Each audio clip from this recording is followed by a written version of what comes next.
What is up, guys? It's Dan the Man, and today I'm back with the last round of the July Action Tournament held right here at Chess Zone. And at this point, I have a score of 1.5 out of 3, and I'm looking to either draw or win the last game in order to get that 50% or more win rate, which I try to achieve in every tournament because it makes me feel satisfied that I won the majority of my games, at least for me. And I recently, rounds 2 and 3 got easier opponents. Both were 1700s. And I was expecting a bit of a harder opponent the last round because, I have a decent score and I already played some lower rated people. And that's exactly what happened. I get none other than National Master Chris Chambers, who has appeared on this channel a couple times. And believe it or not, he's actually beaten me in Classical a couple times in a row here. So uh, he's definitely a familiar opponent for me, and I'm looking to get my revenge here and break Chris's streak of winning against me in Classical. So let's go ahead and see if I manage to do that. And yeah, without further ado, let's jump straight in here.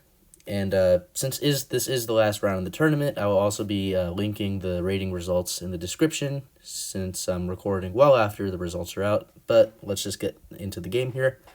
Chris is playing with the white pieces, and he opens the game with e4.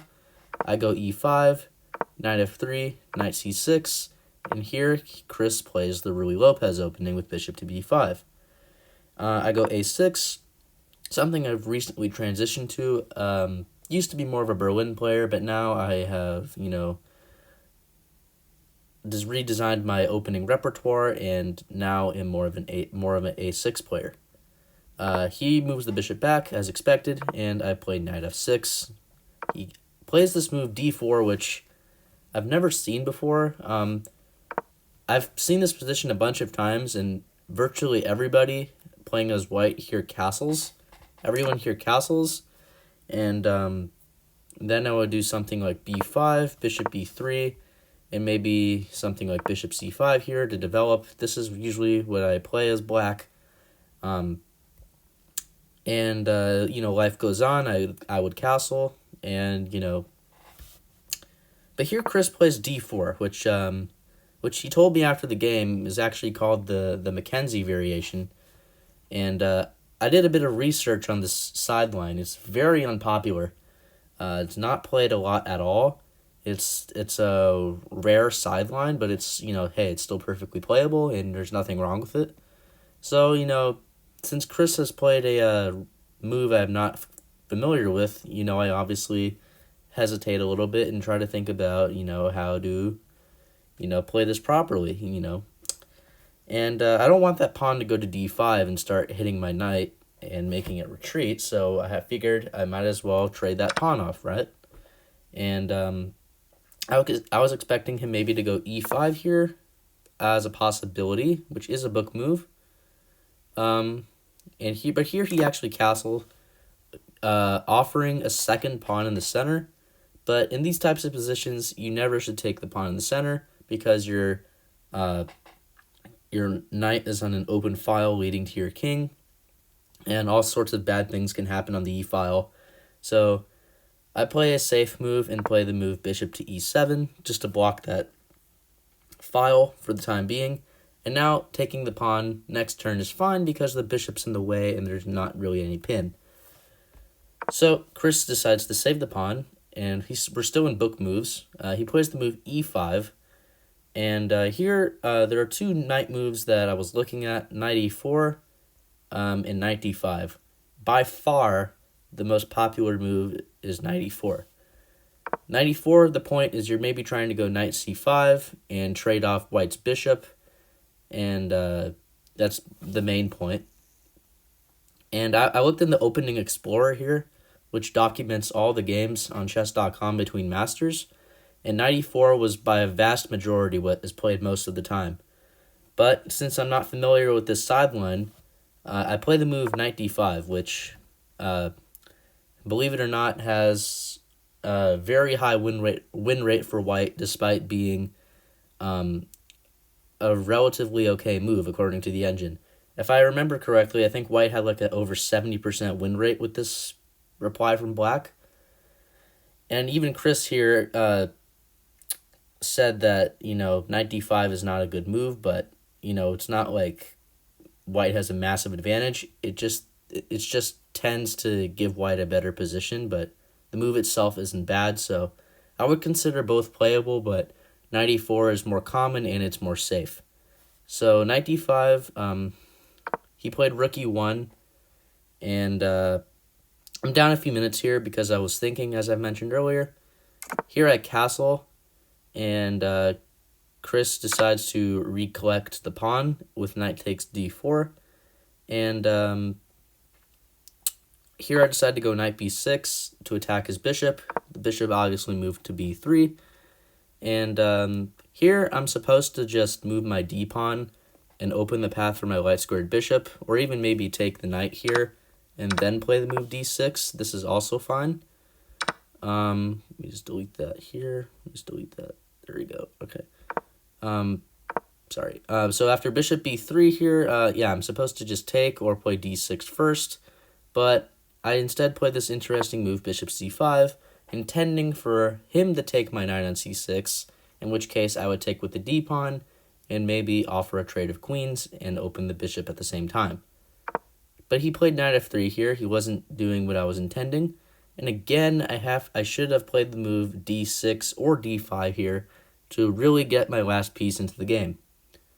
But I was worried about, actually d6 is a blunder here, because bishop g5 is very annoying for me, because my queen is virtually almost trapped here, and I can't go to the e-file with queen e8 because he would take on d6 and have a discovered attack.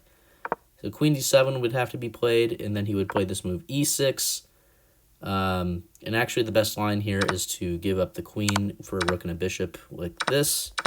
Not something you want to do this early on. So I kind of scared of bishop g5, so I play the move h6. But again, I should have prioritized developing my light-squared bishop. And he plays the move knight c3, and for the, I don't know how many times I've said it already, I should play the move d6 to open the path for the bishop, and I'm fine. But nope, I play the move bishop to b4 because I like the fact that I'm pinning the knight to the rook. Oh, sorry about that again. Pinning the knight to the rook, and, maybe I can double his pawns and do stuff like that. Here he plays bishop f4, which is not okay, I don't know how this is a human move. The top move here apparently is bishop takes h6, which if you play that move in this position, your opponent just reports you for cheating, because this looks like a totally random sacrifice. And let's see, the engine recommends knight e4. Oh my gosh. Offering a rook here, and then knight f6 can happen. Oh my lord. Wow, what is going on here? King g7. I'm just following the engine line here. Knight h5, king h8, and then queen takes bishop. And even though you're at 4 points material, somehow white is better. Not by much, but white has some annoying pieces around your king, and yeah, this line, this was something no one would play. I don't even know if like a grandmaster would go into this line, maybe, but Chris is definitely not a grandmaster, and this line is very random, I have to say. So he played the move bishop f4, which makes sense, and here after bishop f4, I play the move bishop c3 because I was fixated on doubling his pawns, but by doing this, I again should play the move d6. I don't know, I've said that countless times here, and note to self, I should have just done that and been fine, but I instead take this knight on c3 because I was excited about getting doubled pawns, and here I should play d6, and as I've said many times already, and it's worth giving up a pawn just to get that bishop in the game. But instead, I play the move knight a5 because I'm interested in trying to trade off that strong bishop on the queen side. Chris played the move queen d3, and he had 37 minutes here, and you guys can see that I'm in a very bad position here because my bishop can't get out at all, and he already has some pieces aimed at my king's side, and I don't really have any pieces out besides the two knights on the side of the board. So I try to it's really hard for me to make a move here. So I try to untangle and play the move rook e8, which just makes Chris's advantage grow even more. And I also had 37 minutes here.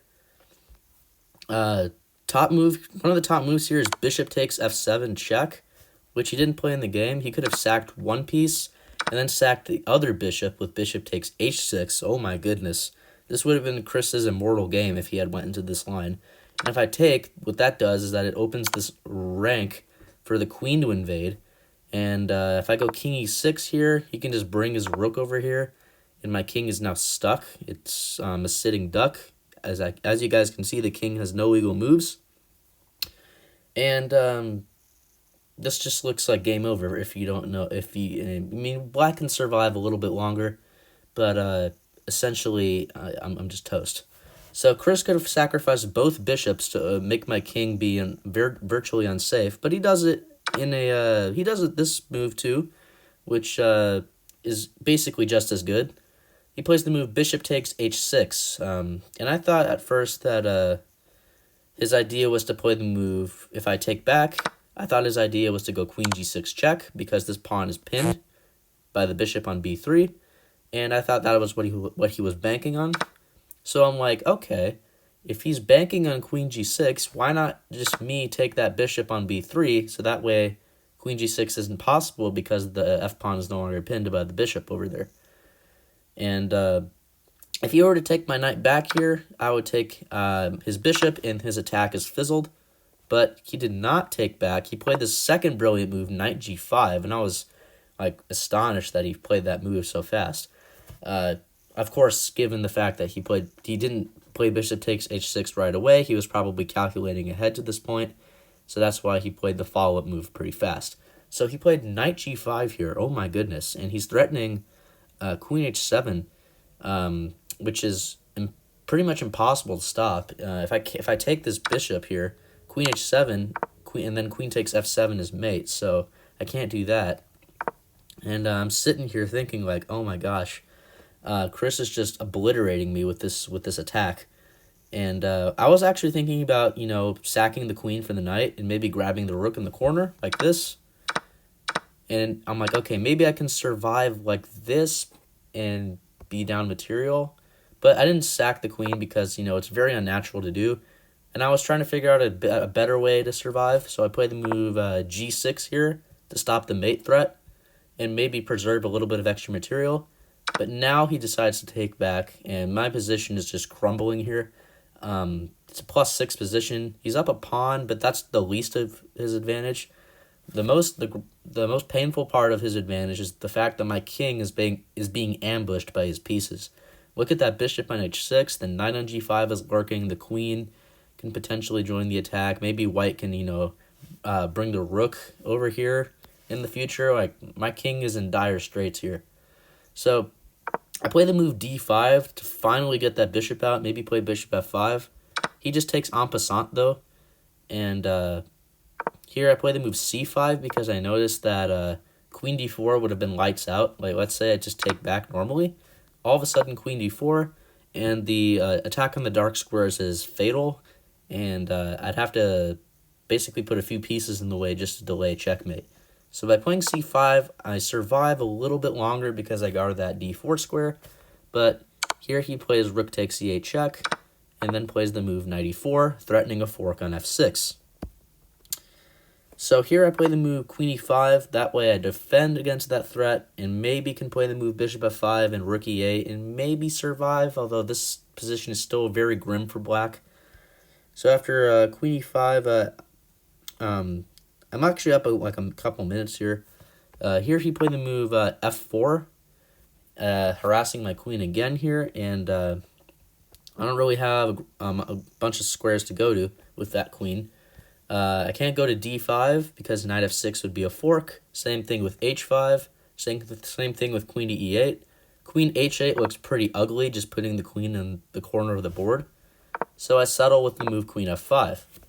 And here he plays the move bishop g5, ready to play knight f6 or bishop f6 even, and sink that one of the pieces into the f6 square, and I'll just be totally cooked. Here I played the move bishop e6. I'm trying to develop some of my pieces in a last-ditch effort to survive, but that's not really going to help here. He played this very good move c4, eliminating any sort of counterplay on the queen side, because maybe I was wanting to go c4 and create some sort of counterplay on the queen side, but he just stops that entirely. He doesn't have to rush to checkmate me, because I'm pretty much defenseless here. I try to get some of the pieces to the king side to defend with knight d7, but he just plays this very quiet move, h3, and I realize what the idea is.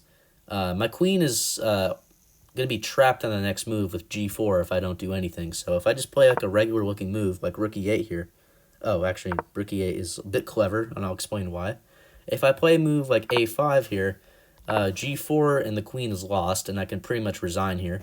But rook e8 is a bit of a trickier move, because if he were to play the move g4 now, I have this pretty clever tactic here, and I was hoping he wouldn't see it. g4 is actually a blunder here, because I actually have this move bishop takes c4 here, counterattacking his queen, and at the same time opening a discovered attack on the knight on e4. And actually, with this move, I would be equalizing, and the attack is gone, because he has to basically take my bishop here, and then I would take his knight, and there's no attack.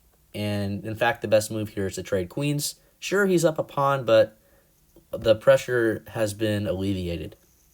So I was hoping he wouldn't see that, but he did see that. He played the move rook e1, and in this position, I resign, because g4 is again an unstoppable threat, and the tactic doesn't work because his knight has sufficient defense.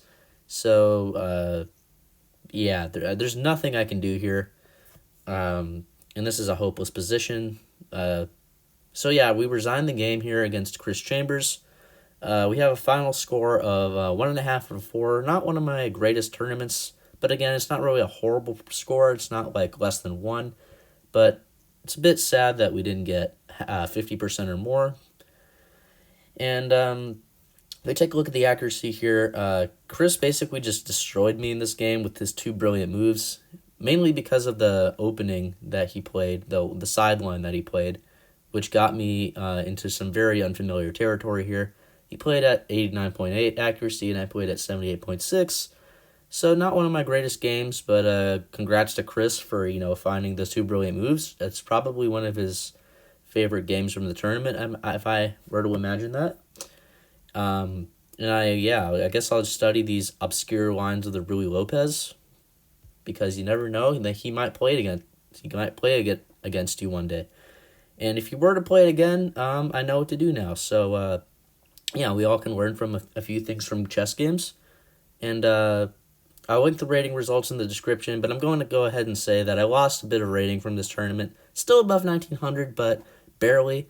And I'm looking to, gain the points I lost from this tournament back with some future events, so stay tuned for those. And if you like content like this, please don't forget to smash that subscribe button, leave a comment, let me know what you thought, and have a great rest of your day or night. Bye.